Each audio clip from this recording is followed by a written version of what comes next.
It happened to be a chilly December night around 7 p.m. when my buddy Kyle rang me.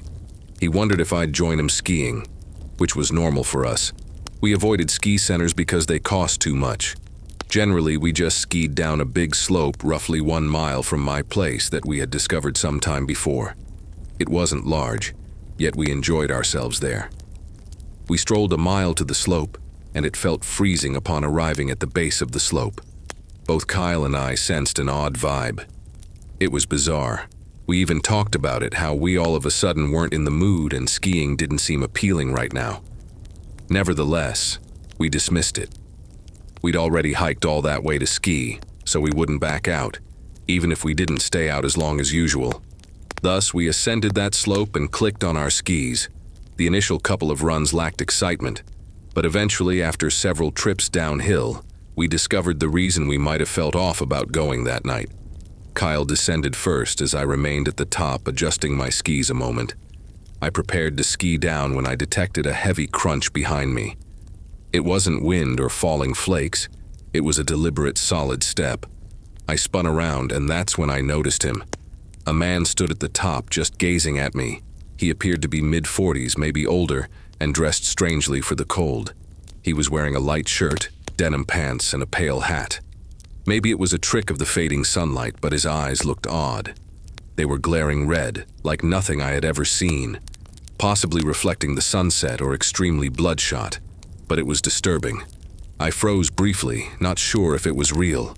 Kyle had paused partway down to wait for me, and he must have spotted the same thing because I heard him yell. I didn't hesitate. I rushed down the slope as quick as I managed without wiping out, glancing back repeatedly. The figure was in pursuit, not strolling nor lightly jogging, rather sprinting. I reached the bottom at last, tore off my skis, and began running, disregarding my skis, just leaving them. I saw Kyle further up, already bolting toward home. I raced that entire mile back wearing ski boots. The stranger trailed me for close to 5 minutes, but then abruptly stopped.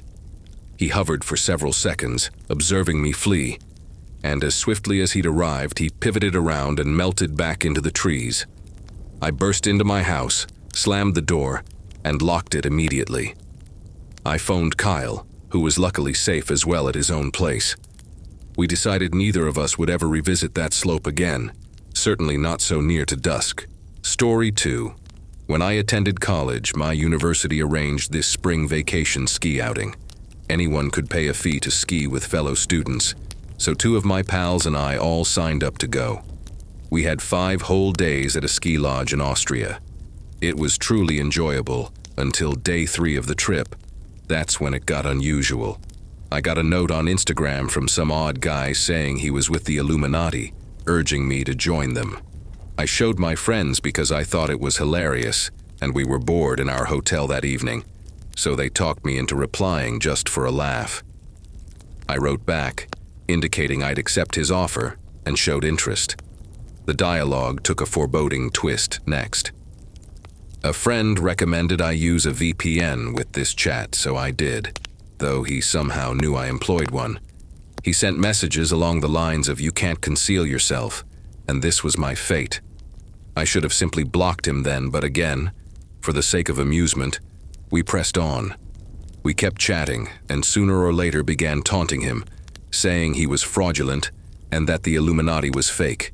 He persisted, claiming it was legitimate. We told him to prove it. That's when he revealed my actual name, the hotel name where I was lodging, and the license plate number for the bus I'd be taking home. This genuinely frightened me. I expected abduction in the days ahead. I ignored the rest of his messages and blocked him finally. The following day, out on the mountain, we had a fresh ski instructor. He was big and fit. Being new, he didn't recognize any of us, so he proceeded down the row, learning everyone's name. But when he got to me in the center of the group, he paused, grinned slightly, muttered my name, and added "join" before I even reacted. How did he figure out my name? I wore nothing identifying me. He didn't bother me too much, but I avoided him. Back at the hotel, my phone had a text from an unrecognized number reading "Believe me now." I panicked. I texted back telling him to leave me alone, but he wouldn't stop. He insisted I was involved with their group now. no way out. I'd apparently said yes and was trapped. The final text said I'd forever be part of the Illuminati and couldn't deny my identity. They said they'd remain in contact. I was clueless how to handle it. I switched phones and numbers multiple times, but sporadically would get calls from foreign areas. I never answered.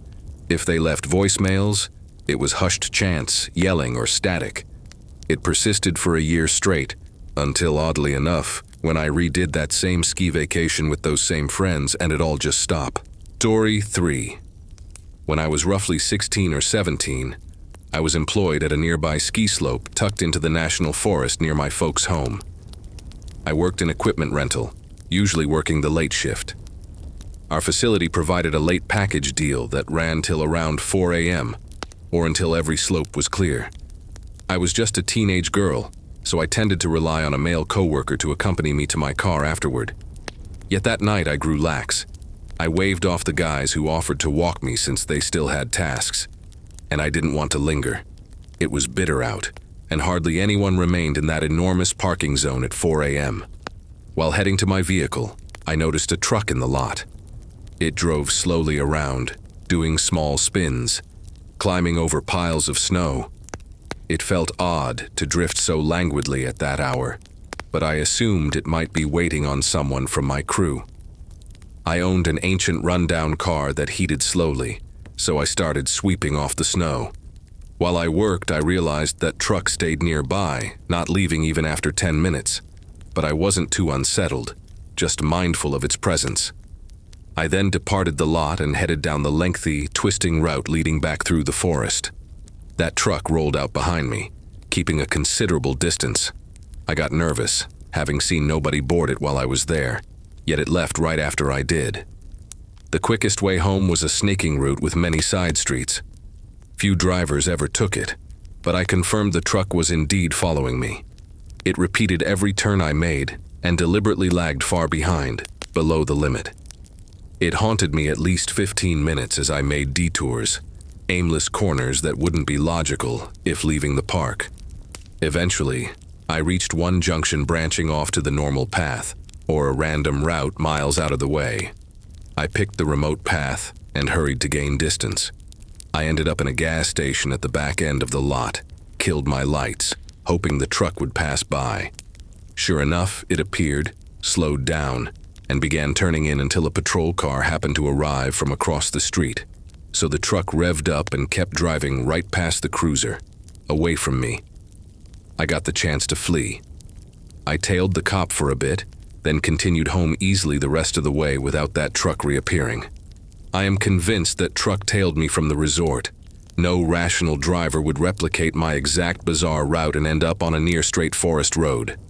I never filed any report nor learned more about that truck, but I still think about what might have occurred if I'd gone straight home and revealed my address to them.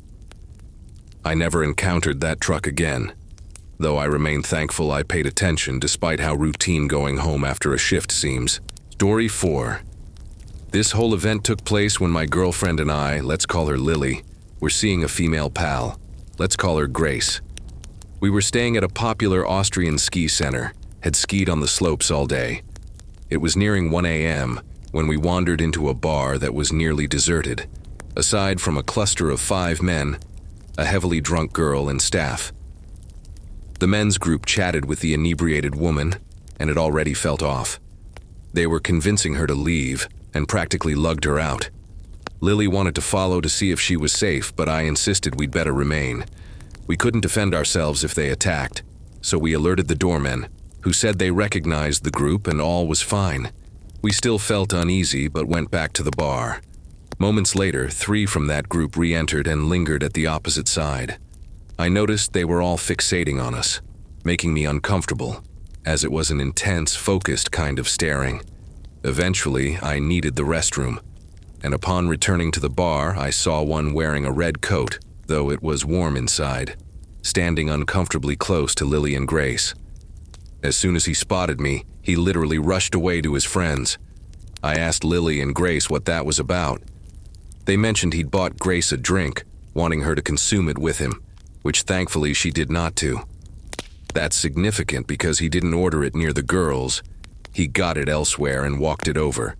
We suspected maybe it was spiked. We laughed it off as a clumsy attempt to hook up and resumed enjoying the night. A short time later, he approached yet again, asking which woman was mine. I pointed at Lily. At that, he moved to Grace and tried hugging and cheek-kissing her. She was obviously against it. I had to grip his shoulder and tell him she disliked that. I even had to repeat it because he didn't comprehend. Then he walked off wordlessly. We decided that was our cue. We left. Once on the street, I instinctively glanced behind and spotted the red coat guy trailing us. I grew annoyed, thinking he might tail us, but ignored it, hoping it wasn't so. We went to a different club, got some drinks, and sat. We didn't see him for a while and assumed he'd gone home. After we polished off those drinks, Lily headed to the bar for another round. She returned upset, saying the red coat guy confronted her and made rude gestures. Basically, he motioned toward Lily's chest while smirking. Now we'd had enough and were ready to go, but as we tried to exit, we discovered the doors were locked from inside. I hadn't been to Austria before, but for emergencies, doors typically aren't locked, so that seemed odd. I approached the bartenders, all men, to inform them that the doors were locked and ask if we could be let out. They were preoccupied, but also flat out ignored me, didn't even seem to notice that I was speaking at all. Finally, somebody entered from outside, so we rushed out.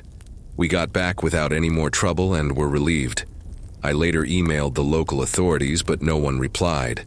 I still wonder if that might have been some trafficking setup or merely drunk weirdos. We might never know, but I won't return there again. Maybe I'm overthinking and this is typical club chaos in Austrian ski towns, but it sure seemed like the bouncers and bartenders were shielding that man, maybe cooperating. The region thrives on visitors. Hardly any locals live there. It's basically a tourist haven of ski motels and clubs. Feels like a spot where trafficking could easily occur. Either that night was stacked with eerie flukes, or something much worse was actually unfolding. Story 5, I am employed as a snowcat driver at a skiing complex in the mountains. My task is pretty basic. Just smooth out the trails after hours so morning patrons have fresh runs. It's mostly quiet, peaceful labor typically, but one night, maybe 3 or 4 winters ago, I had an odd encounter. I started my shift at nearly 11:30 p.m. The moon was dim, but my machine had robust lights, so visibility was acceptable. I hopped in the vehicle, fired it up, and started my usual circuit. I covered the first few runs smoothly. Around 2 a.m., while traveling across the lower trails by the forest's border, I noticed a moving silhouette among the trees, bigger than any typical deer or common animal. It was tall and the movement looked too precise, too steady. I figured my brain was playing tricks. Darkness can do that to you when you're alone. But then, it reappeared. This time, there were 2 shapes flickering through the timber at an unnatural speed. They stayed partly hidden, never fully emerging, though clearly person-shaped, just oddly large. I felt uneasy letting that distract me, scanning the woods for more. I approached a small crest at the edge of the slope and glimpsed from the corner of my eye these forms sprinting across the snow, too fast for regular skiers or riders. Occasionally, people do go up at night with a board or skis, but these shapes moved erratically and quick. They cut right across the freshly groomed run, then disappeared into a clump of forest. They left no prints. I'd groomed half the slope, so any crossing tracks should have been extremely obvious. But there was nothing, no footprints at all. I tried to focus on grooming, ignoring the knot in my gut. As I progressed to the subsequent run, I noticed even more shapes farther away near the forest line. They seemed crouched, as if watching me. I couldn't wrap my head around it, but I definitely wasn't stepping outside the cat to investigate. Only when dawn's earliest glow graced the mountain did I finalize my route and return to the lodge. Next day, I mentioned it to other operators. Some admitted to glimpsing similar things, but nobody understood what they were. I can't say who or what those shapes might be, but it's not shocking that strange stuff could happen at such late hours in a secluded mountainous region.